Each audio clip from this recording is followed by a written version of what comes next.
Hey everybody, I know a bunch of you asked for instructional on how I'm able to bind my breast down so small, considering that I'm technically a size 34FF in bra sizes. Anyway, there's not really an easy way to show you this because it's usually done, well, without a shirt underneath, but I'm not about to do that on camera. So here's kind of how I do this. I've got a tank top on underneath. Like I said, normally I don't wear anything underneath.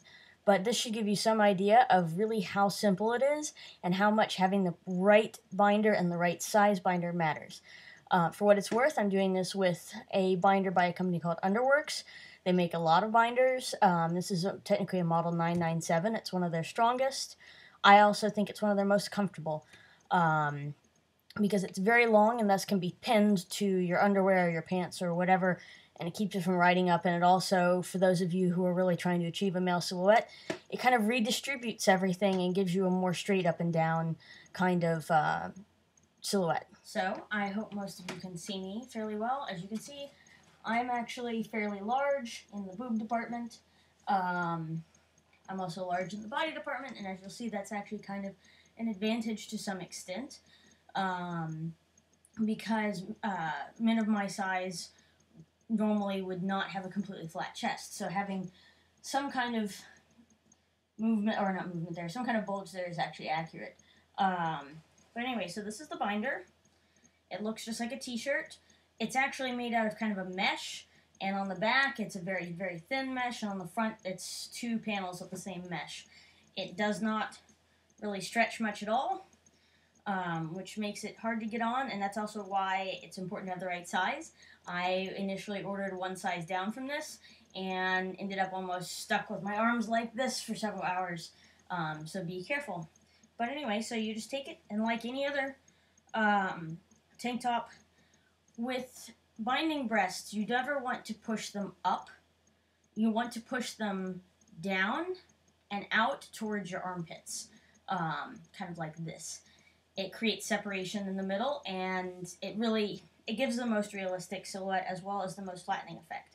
So some people step into binders like this, and they actually like step into them like pants. I can't stand doing that, and I also think that it makes you have to do a bunch more rearranging. So I just put it on like a regular old tank top. It's kind of hard because it's really restrictive. So I'm going to show this from the side. So I put it on and just pull down a lot. Pull down, down, and then usually I'm doing this over underwear, but then I pull down all the way, and you'll see that it has actually reduced my hips as well, giving me a very kind of straight line silhouette. So I notice I'm still getting a little kind of shape here. So what I'm going to do, not very ladylike, but whatever, I'm actually going to reach in and kind of push everything down and out, and then down and out. It's harder to do because I've got this other shirt on underneath. But anyway, so getting closer, you can now see that this is a very flat masculine chest. This is literally, if I'm squeezing, this is like where my sternum is.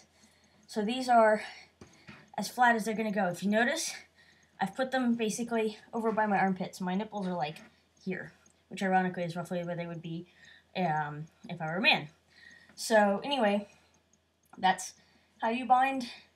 Really, I barely have to do adjustment. I can swing my arms, I can do this. There's a lot of free to move movement. Sometimes after a full day at a reenactment, or after a few hours or whatever, I might need to kind of do a little bit of readjusting, but in general, it's not really a problem. I tend to wear slightly bulkier clothing to hide the shape, because this shape right here is not 100% correct, but most men's clothing is bulky anyway, so that's not the end of the world. Anyway, so that's how I am able to bind. Hope that was helpful.